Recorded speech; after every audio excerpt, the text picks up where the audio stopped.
Hello people, welcome back. आज हम करने वाले हैं चैप्टर 3 के इम्पॉर्टेंट क्वेश्चंस। मैं आपको बता देना चाहती हूँ कि ये जो इम्पॉर्टेंट क्वेश्चंस हैं मैंने एनालिसिस करके निकाले हैं पास्ट ऑलमोस्ट 10 इयर्स के पेपर देख के, और जो रिपीटेड टॉपिक्स हैं जो बार बार पूछे गए हैं उन टॉपिक्स को मैं आपको यहाँ बताऊंगी। Having said that, it doesn't mean that if you have time तो आप बाकी लीव आउट कर दो।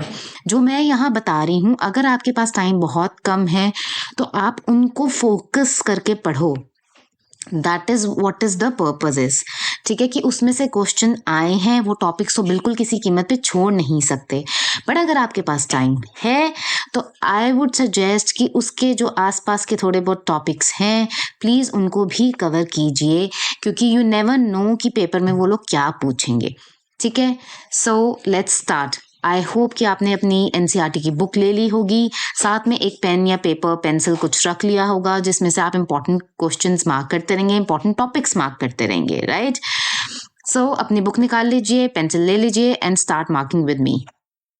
Nature, type and sources of stress की अगर हम बात करें तो ज़्यादातर आपको इसमें यूज स्ट्रेस और डिस्ट्रेस के बारे में पूछ सकते हैं। आई थिंक 2 मार्क्स का क्वेश्चन आ जाता है कि what is the difference between use stress and distress, right. और ये इतना छोटा सा क्वेश्चन है कि कोई बड़ा क्वेश्चन होगा 6 मार्क्स का तो उसके साथ अटैच भी कर देते हैं कभी कभी। ठीक है, सो ये डिफरेंस आपको क्लियर होना चाहिए स्ट्रेस के बारे में।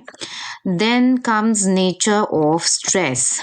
ओके, नेचर ऑफ स्ट्रेस में कुछ खास नहीं है। या ये रहा खास, ये इन्होंने पूछा है बहुत बार। लाजरस का ये जो थ्योरी है, कॉग्निटिव थ्योरी, ठीक है, the cognitive theory of stress propounded bye Lazarus and his colleagues, ये पूछा हुआ है क्वेश्चन में। ये 4 मार्क्स में पूछा हुआ है उन्होंने। तो आपको इसमें क्या मतलब, क्वेश्चन में आपको दे देंगे कि लाजरस का जो कॉग्निटिव थ्योरी है स्ट्रेस का वो आप लिखो। तो 4 मार्क्स में आया हुआ है, तो इसमें आप प्राइमरी अप्रेजल के बारे में बात करेंगे डेफिनेटली, है ना। सेकेंडरी अप्रेजल के बारे में बात करेंगे, और क्योंकि 4 मार्क्स का है तो अच्छा, मतलब अपना वर्ड लिमिट वगैरह ध्यान में रख के फिर उसको लिखना। ठीक है जी, ये मार्क कर लिया आपने। नेक्स्ट चलते हैं हम।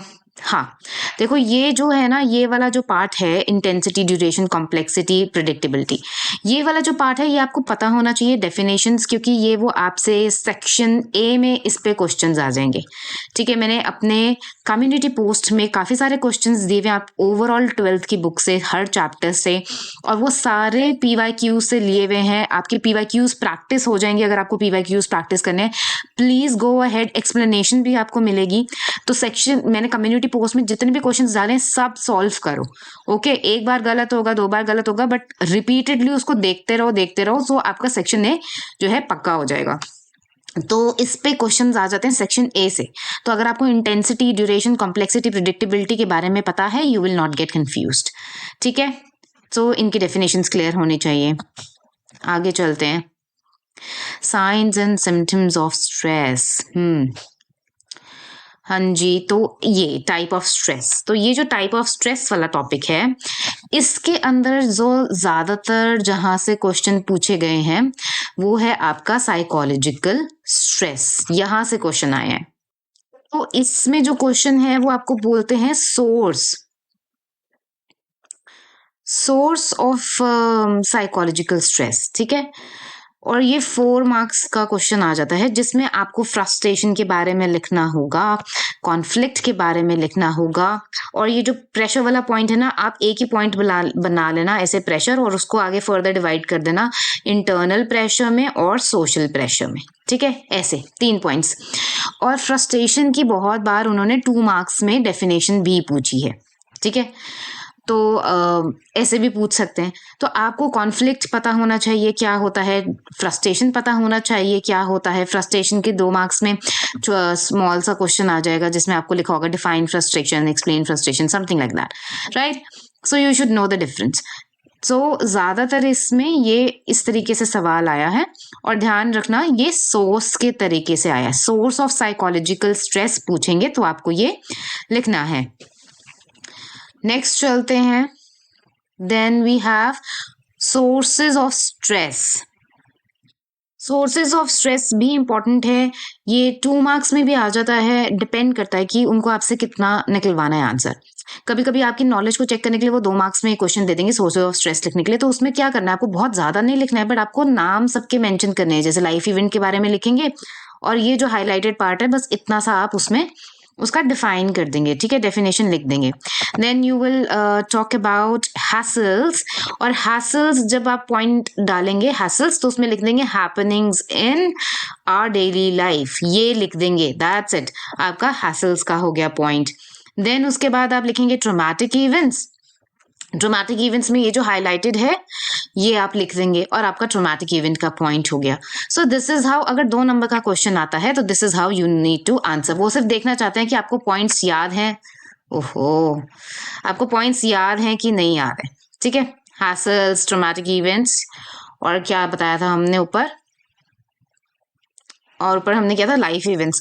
ये है सोर्सेज ऑफ स्ट्रेस, ध्यान रखना ये सोर्सेज ऑफ स्ट्रेस है। क्वेश्चन प्लीज आराम से, ध्यान से, शांत दिमाग से पढ़ना, ठीक है। सोर्सेज ऑफ स्ट्रेस आएगा तो ये सारे पॉइंट्स लिखोगे, लेकिन अगर आपसे बोलते हैं कि आप सोर्स बताओ साइकोलॉजिकल स्ट्रेस का, ठीक है, साइकोलॉजिकल स्ट्रेस का सोर्स बोलते हैं, तो आप वो आंसर नहीं लिख के आएंगे, तब आप फ्रस्ट्रेशन और conflict, internal pressure, social pressure का पॉइंट लिखेंगे, ठीक है। तो ये थोड़ा सा वर्ड्स अच्छे से पढ़ना, काम और शांत मन से, ध्यान से, ठीक है। अब भी समझ में आ गया। और सोर्सेज ऑफ स्ट्रेस पूछेंगे तो आपको लाइफ इवेंट लिखना है, उसके बारे में थोड़ा सा डेफिनेशन लिखना है, हैसल्स के बारे में लिखोगे, ट्रॉमेटिक इवेंट्स के बारे में लिखोगे, ठीक है जी, इसमें तो कोई कंफ्यूजन नहीं होनी चाहिए। देन फिर ये है effects of stress on psychological functioning, बिल्कुल पूछते हैं वो। इफेक्ट्स ऑफ स्ट्रेस पूछेंगे, इसमें ज्यादातर जो रिपीट हुआ है या बार बार पूछा है वो है फिजियोलॉजिकल इफेक्ट, ये बहुत बार पूछा है उन्होंने। तो ये फिजियोलॉजिकल इफेक्ट जो है आपको पूछ लेंगे 2 मार्क्स में कि फिजियोलॉजिकल इफेक्ट ऑफ स्ट्रेस क्या होता है हमारी हेल्थ पे। बट जैसे कि मैंने बोला कि डू नॉट गो बाय, अगर आपके पास बिल्कुल टाइम नहीं है पढ़ने का बिल्कुल भी, तो आप सिर्फ फिजियोलॉजिकल इफेक्ट्स के बारे में पढ़ के चले जाओ, एटलीस्ट इसको तो पता ही होना चाहिए। लेकिन अगर आपके पास टाइम है, आई वुड सजेस्ट कि आप इमोशनल, कॉग्निटिव, बिहेवियरल, ये जो पॉइंट्स दिए हुए हैं ये सारे पॉइंट्स आपको इसके बारे में पता होना चाहिए, क्योंकि वो इतने सालों से, इतने टाइम से फिजियोलॉजिकल इफेक्ट्स पूछते आए हैं। यू नेवर नो कि इस बार वो इमोशनल पूछ ले या बिहेवियरल पूछ ले, ठीक है। तो अगर इनमें से कुछ पूछ लिया तो आप बोलोगे अरे मैम ने तो बोला था फिजियोलॉजिकल इफेक्ट्स और अभी अब मैंने तो पढ़ा ही नहीं इमोशनल और बिहेवियरल, तो ऐसे मत करना। ये जो एनालिसिस है ये पास्ट पेपर के बेसिस पे है, but that doesn't mean that they can not shift और चेंज, राइट। बट ये उस तरीके के लिए, ये आप इसको ऐसे समझो ये इंपॉर्टेंट टॉपिक्स को कि ये तो हर हाल में करने ही करने हैं, किसी कीमत पे छोड़ने नहीं है ये टॉपिक्स। अगर आप एक्स्ट्रा, जैसे मैंने बोला, इमोशनल इफेक्ट कर सकते हो, फिजियो कॉग्निटिव कर सकते हो, बिहेवियरल कर सकते हो, तो आप करो, ठीक है। हो सकता है ये लॉन्ग क्वेश्चन 6 मार्क्स में भी आ जाए, तो ये एक चांसेस है। अभी तक उन्होंने फिजियोलॉजिकल इफेक्ट्स पूछे हैं और ये 2 मार्क्स में पूछते हैं, तो again you have to give a little description of it and that's it. बहुत ज्यादा डिटेल में लिखने का नहीं है इसका आंसर। आगे चलते हैं जी, stress and health, examination anxiety भी नहीं, burnout, yes, burnout they have asked, ये भी 2 नंबर में इसका पूछ लेते हैं बर्नआउट के बारे में, ठीक है, कि बर्नआउट क्या होता है, डिफाइन करो या एक्सप्लेन करो, तो वो पूछ लेते हैं, तो इसकी डेफिनेशन आनी चाहिए। तो ये तो छोटे छोटे से डेफिनेशंस हैं, ये तो आपको लूज आउट बिल्कुल नंबर करने ही नहीं चाहिए मेरे हिसाब से। तो जर्नल अडेप्टेशन सिंड्रोम, ये तो कैसे भूल सकते हैं, ये तो स्टार है, स्टार मार्क कर लो इस पे, ठीक है। ये हमारा हीरो है मतलब इस चैप्टर का, तो इस पे तो 100% क्वेश्चन आता है। इसका जो क्वेश्चन है वो कभी कभी ना 4 मार्क्स का बना देते हैं, कभी 6 मार्क्स का बना देते हैं, और कभी कभी 3 मार्क्स का भी बना देते हैं। तो कैसे भी आपको पूछ सकते हैं, वर्ड लिमिट के हिसाब से आपको इसको एक्सपैंड करना होगा, या फिर छोटा, अगर आप सिर्फ 4 मार्क्स में पूछा तो वो वर्ड लिमिट ध्यान में रख के लिखना, 6 मार्क्स का पूछा तो थोड़ा ज्यादा अच्छे से एक्सप्लेन करना, एक्सपैंड करके। जैसे अगर मान लो 6 मार्क्स में अगर आपसे पूछते हैं गैस के बारे में, जनरल एडॉप्टेशन सिंड्रोम के बारे में, देन प्लीज आप ये डायग्राम बना देना, यू विल गेट मार्क्स, क्योंकि 6 मार्क्स का क्वेश्चन है तो। लेकिन अगर मान लो 3 मार्क्स का क्वेश्चन आया है तो आप अगर अलार्म रिएक्शन रेजिस्टेंट एग्जॉर्प्शन के बारे में थोड़ा थोड़ा 2-2 लाइनें लिख दोगे तो उतना भी चलेगा, डायग्राम नहीं बनाओगे तो भी चलेगा, क्योंकि 3 मार्क्स का क्वेश्चन है। तो ये थोड़ा अपना जरा वहां पे उस टाइम पे थोड़ा सा अपना दिमाग इस्तेमाल करना, थोड़ा सा अपना थोड़ा अपनी जजमेंट इस्तेमाल करना कि मुझे जो क्वेश्चन पूछा है उसको कितना डिटेल में घुस के उसका आंसर लिखना है, या मेरे को उसमें कितने क्या चीजें लिखनी है। लेकिन पॉइंट्स आपको सारे मेंशन करने हैं, चाहे वो 3 मार्क्स में आए, 4 मार्क्स में आए या 6 मार्क्स में आए। अलार्म रिएक्शन रेजिस्टेंट एग्जॉर्प्शन सारा आप लिखोगे ही लिखोगे। बस फर्क सिर्फ इतना है, अगर 6 मार्क्स में आता है तो आप डायग्राम भी बना देना, और अगर 3 मार्क्स में आता है तो डायग्राम की कोई जरूरत नहीं है। कई बार ऐसे आता है कि जैसे मैंने बताया था ना, डिस्ट्रेस और स्ट्रेस में डिफरेंस क्या है, यू स्ट्रेस एंड डिस्ट्रेस में। तो क्वेश्चन ऐसा आ जाता है कि 2 मार्क्स में पूछ लेंगे कि what is the difference between you stress and distress, और उसके बाद नेक्स्ट क्वेश्चन बोलेंगे कि एक्सप्लेन गैस, ठीक है, जनरल एडाप्टेशन सिंड्रोम। और ये जो पूरा क्वेश्चन है ये 6 मार्क्स का होगा। तो इस तरीके से क्वेश्चन भी आ जाता है। कई बार ये आता है कि 4 मार्क्स का क्वेश्चन आया, जर्नल एडाप्टेशन सिंड्रोम आप बताइए और साथ में इसका क्रिटिसिज्म लिखिए। तो क्रिटिसिज्म आप क्या लिखेंगे? क्रिटिसिज्म में कुछ नहीं लिखना है, सिर्फ ये लिखना है क्रिटिसिज्म में कि ये model this has been criticized for assigning a very limited role to psychological factors in stress. ये जो है ये क्रिटिसिज्म है, ठीक है। अगर आपसे इस मॉडल को डिफाइन करने के लिए बोलता है, क्रिटिसिज्म लिखने के लिए बोलता है, तो this is what you will write, ठीक है। I hope this is clear to you. ये तो किसी कीमत पे छोड़ना नहीं है इस चैप्टर का, बिल्कुल ये हीरो है गैस सिंड्रोम। देखो स्ट्रेस एंड इम्यून सिस्टम बहुत लोगों को लगता होगा कि बहुत कॉम्प्लेक्स है, याद नहीं हो रहा है, समझ नहीं आ रहा है या whatever। तो ये इसके बारे में साइको न्यूरो इम्यूनोलॉजी के बारे में इतना कुछ खास इन्होंने कभी पूछा नहीं है, but again I am saying if you have time, if you can remember, memorize it, do it, you never know कि वो कब कुछ गूगली कर दे, ठीक है जी। Then we have, what is this? Psychological stress.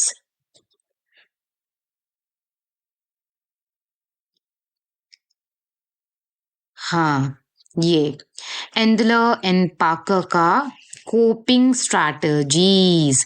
कई बारी ऐसे भी क्वेश्चन आया है कि जैसे उन्होंने गैस के बारे में पूछा और साथ में लिख दिया कि स्ट्रेस से डील करने के लिए कोपिंग स्ट्रैटेजीज के बारे में बताओ।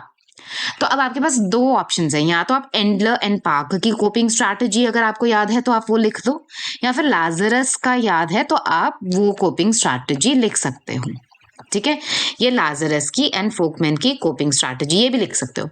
और कंफ्यूज मत होना, लाजरस का कॉग्निटिव थ्योरी जो है जिसमें प्राइमरी अप्रेजल और सेकेंडरी अप्रेजल की बात की है, दैट इज डिफरेंट। पर अगर वो कोपिंग स्ट्रैटेजीज बोल रहे हैं तो फिर लाजरस एंड फोकमैन की कोपिंग स्ट्रैटेजी इज डिफरेंट। तो डोंट गेट कंफ्यूज, इसलिए शांत मन से, आराम से, ठंडे दिमाग से क्वेश्चन अच्छे से पढ़ना। एक बार समझ नहीं आए तो 2 बार पढ़ना और उसके बाद आंसर लिखना। एक बार जब क्वेश्चन पेपर पढ़ लेते हो ना, क्वेश्चन पढ़ लेते हो, तो उसके बाद में थोड़ा सा मेंटली अपने माइंड में एक बार ही देख लो कि मैंने क्या क्या पॉइंट्स लिखने हैं, और तसल्ली से, शांति से फिर आप उस पे कागज पे लिखना शुरू करो, अपने पॉइंट्स उतारना शुरू करो। समझ आई? या पेंसिल से उसी वक्त अपने आंसर शीट में फटाफट थोड़ा पॉइंट्स लिख लिया लाइट हैंड से, ठीक है। और उसके बाद उसको एक बार ही आपका थोड़ा सा फ्रेम हो गया आंसर, एंड देन यू फटाफट राइट इट, ठीक है। ऐसे भी कर सकते हैं, लेकिन ध्यान से क्वेश्चन पढ़ना कि वो क्या पूछ रहे हैं।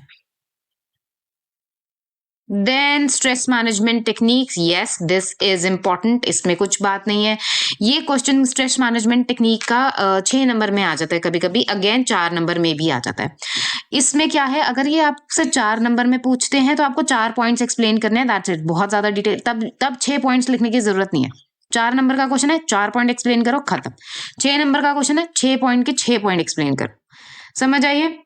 तो और जितने भी, मैं आपको बता दूं, एक ये स्मॉल छोटा सा मैं आपको राज बता दूं कि जितने भी ऐसे क्वेश्चंस हैं ना, जितने भी ऐसे टॉपिक्स हैं जिसके 6 पॉइंट्स बन सकते हैं, चांसेस हाई होते हैं कि वो 6 नंबर के क्वेश्चन में या 4 नंबर के क्वेश्चन में आ जाए। तो ऐसे जितने भी टॉपिक्स हैं जिनके 6 पॉइंट्स है, जैसे अब इसमें स्ट्रेस मैनेजमेंट टेक्निक्स, ये कितनी सारी टेक्निक्स हैं, हाँ 6 टेक्निक्स हैं। कितनी टेक्निक्स हैं ये? रिलैक्सेशन टेक्निक से स्टार्ट हो जाओ आप, ठीक है। रिलैक्सेशन टेक्निक है, meditation, biofeedback, creative visualization, cognitive, 6 हैं, 6 हैं एक्सरसाइज तक, ठीक है 6 हैं। तो अब हो सकता है कि वो 6 के 6 पूछ लें आपसे, या 6 नंबर का क्वेश्चन है तो आप 6 के 6 डिफाइन कर देना, और अगर 4 नंबर का क्वेश्चन है तो सिर्फ 4 टेक्निक डिफाइन करने की जरूरत है, तब 6 के 6 पॉइंट्स लिखने की कोई फायदा नहीं है, ठीक है। स्ट्रेस रेजिस्टेंट पर्सनालिटी, ये बहुत बार आया हुआ है, आई थिंक 4 मार्क्स में आ जाता है ये क्वेश्चन, और शायद 3 मार्क्स में भी आया हुआ है, ठीक है। एक बारी तो वो इस नाम से ही आएगा क्वेश्चन की स्ट्रेस रेजिस्टेंट पर्सनालिटी के बारे में, और कई बार वो स्पेशली मेंशन कर देते हैं कि कुबासा का जो 3 C's हैं, आप उसके बारे में बात करिए। तो ये जो 3 C's हैं कुबासा का, ये जो एक्सपेरिमेंट है, तो आपको ये कमिटमेंट, कंट्रोल, चैलेंजेस के बारे में लिखना होगा, हार्डीनेस के बारे में लिखना होगा। तो ये भी इम्पोर्टेंट टॉपिक है, और ये भी आप अच्छे से कर लेना, ठीक है। देन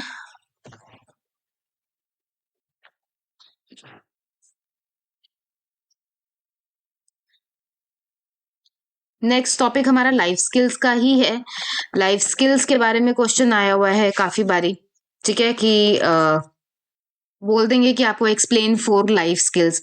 अब उन्होंने मेंशन करा है कि 4 लाइफ स्किल्स, तो आप 4 लाइफ स्किल्स बता देना, ठीक है। तो असर्टिवनेस है, इंप्रूविंग रिलेशनशिप्स है, सेल्फ केयर है, टाइम मैनेजमेंट है, ओवर रैशनल थिंकिंग है, एंड ओवरकमिंग अनहेल्पफुल हैबिट्स है। तो ये जितने पॉइंट्स है, 5-6 पॉइंट्स है, तो 6 नंबर क्वेश्चन में भी आ सकता है, ठीक है, 4 नंबर के क्वेश्चन में भी आ सकता है, डिपेंडिंग कि वो कितना आपसे लिखवाना चाहते हैं। 4 नंबर का है तो अगेन 4 पॉइंट्स देने हैं, 6 नंबर का क्वेश्चन है तो 6 के 6 पॉइंट्स देने हैं, ठीक है जी। देन एक बात आप ध्यान रखना कि अगर आपसे लाइफ स्किल के बारे में बात करते हैं तो आप ये पॉइंट्स मत लिख के आ जाना, पॉजिटिव हेल्थ, एक्सरसाइज, ये पॉइंट्स लाइफ स्किल के पॉइंट्स नहीं है, ठीक है। डाइट, ये लाइफ स्किल के पॉइंट्स नहीं है, अगेन आई एम रिपीटिंग। तो ये पॉइंट्स आप मत लिख कर आना, ठीक है। ये जो पॉइंट्स हैं ये वेरियस फैक्टर्स हैं that have been identify which facilitate the development of positive health. तो ये वो वेरियस फैक्टर्स हैं जो पॉजिटिव हेल्थ को डिटरमाइन करते हैं, जैसे कि डाइट हो गया, एक्सरसाइज हो गया हमारा, ठीक है, या आगे पॉजिटिव एटीट्यूड है, सोशल सपोर्ट है। तो ये टैंजिबल सपोर्ट और सोशल सपोर्ट में डिफरेंस पता होना चाहिए। पॉजिटिव थिंकिंग है, इमोशनल सपोर्ट है, ये लाइफ स्किल्स के फैक्टर्स नहीं है, ये पॉजिटिव हेल्थ के फैक्टर्स हैं, ठीक है। तो ये आपको पता होना चाहिए अच्छे से। इसमें से कभी कभी टैंजिबल सपोर्ट का भी एक छोटा सा सेक्शन ए का क्वेश्चन बना हुआ था, जिसमें से आपको कुछ ब्रीफ केस सा दिया हुआ था, ऐसे 2-3 लाइनों का, और फिर पूछा हुआ था कि क्या टैंजिबल सपोर्ट है, इमोशनल सपोर्ट है, सोशल सपोर्ट है। तो ये सब डेफिनेशंस आपको क्लैरिफाई होनी चाहिए, ठीक है, आपको इन चीजों का डिफरेंस पता होना चाहिए। एंड दैट्स इट, ये था बस आपका चैप्टर 3 खत्म हो गया, इसके साथ आपका चैप्टर 3। एंड आई होप कि आपको इंपॉर्टेंट क्वेश्चन समझ आ गए होंगे। Just let me know in the comment section if you need anything else. ऐसे ही हम चैप्टर 4 और 5, 6, 7 सब चैप्टर के हम इंपॉर्टेंट क्वेश्चंस करेंगे।